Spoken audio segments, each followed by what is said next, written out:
We need a little Christmas right now. Welcome to month number 7. Many of you took this course just because of this month's work. The lone star in the center of our quilt is by far the most beautiful part and the most striking part of this entire quilt. This is part 1 of month 7. I'll be doing another video on set-in seams. This one is how to make a wedge. And we have to make 8 star wedges and put them together to make our 8-pointed star.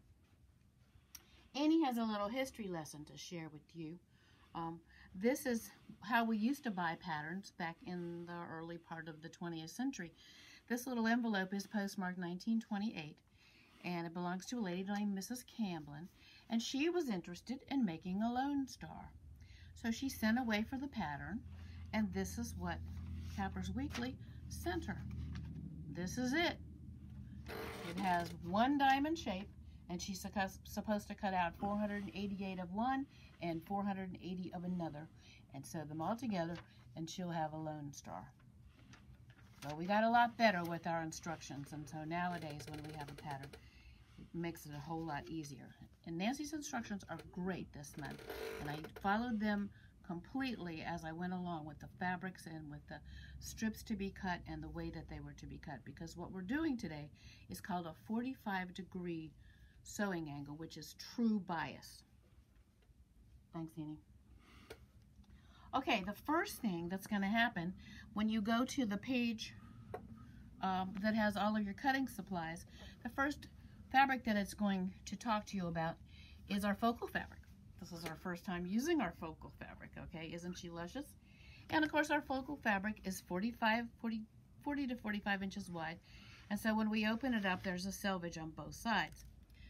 What you have gotten in your gigantic kit for this month is a 3-yard cut of your focal fabric. This piece is for the big border that we'll be using in month number 9. So what Nancy wants you to do is, here's my selvage edge, so there was another one over here. She wants it to come across 32 inches, and then we just went ahead and just tore it down. And when we're going to take that piece, fold it back up, and wait till month number 9.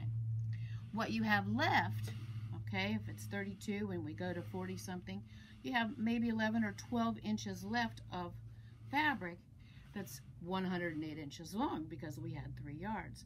What she wants you to do with those pieces is to cut them out, okay, so that they end up going as the first part of your star.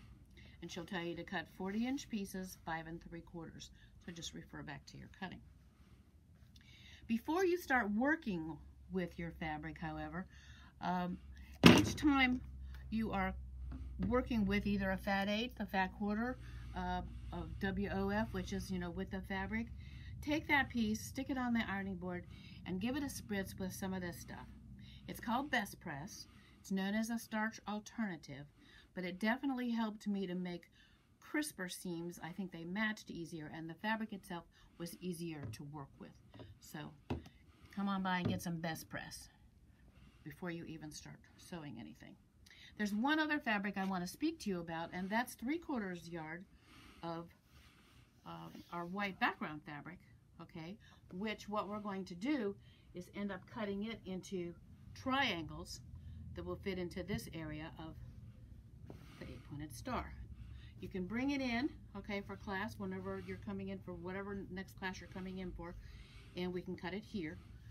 Part 2 of this will actually be sewing this together, so we don't really need it until that point if you want to bring it in then. Okay, are you ready to make a lone star? 21st century style. Here is what you'll get in your month 7 instructions. It's great. I took these with me wherever I cut. Whenever I cut something, I had it with me. It's actually 2 pages. Ends up being 3 pages by the time you've actually got the wedge together, which is all we're going to do today. Okay, so we're going to cut a bunch of strips. The only thing I'm going to tell you about the strips is you need to be cutting them at a 45-degree angle, and that may be something that you've never done. You may not have even realized, but your ruler has, and I just put a piece of masking tape here, your ruler has a 45-degree angle on it.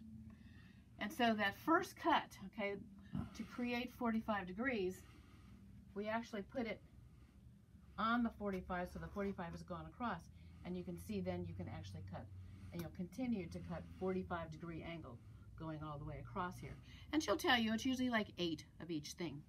The reason that I have this set up here for you is, notice that on this particular one, which comes off this page, okay, you're cutting on this direction. When you get over to here, you'll have the same strata, you're going to have the same 2 fabrics, but you're going to be cutting in the opposite direction. It's going to panic you because you're going to go to put something together and you're going to like, oh, I cut it in the wrong direction. Just follow these rules in each set here explicitly. Put it all together. It's going to be slow, but when it gets all together, then it's going to be a whole lot faster.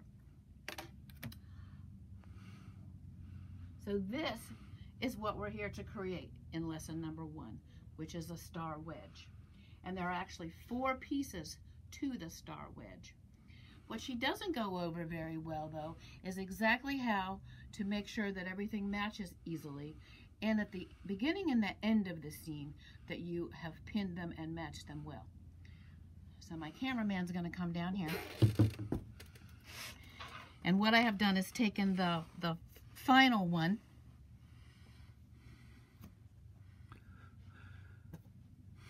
okay, this is a diamond point right here.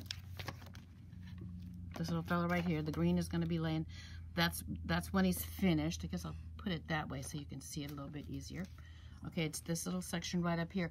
It's just a great little demonstration here of how any one of your seams gets put together. They all need to be pinned at the ends first, and then we're pinning them at the match points.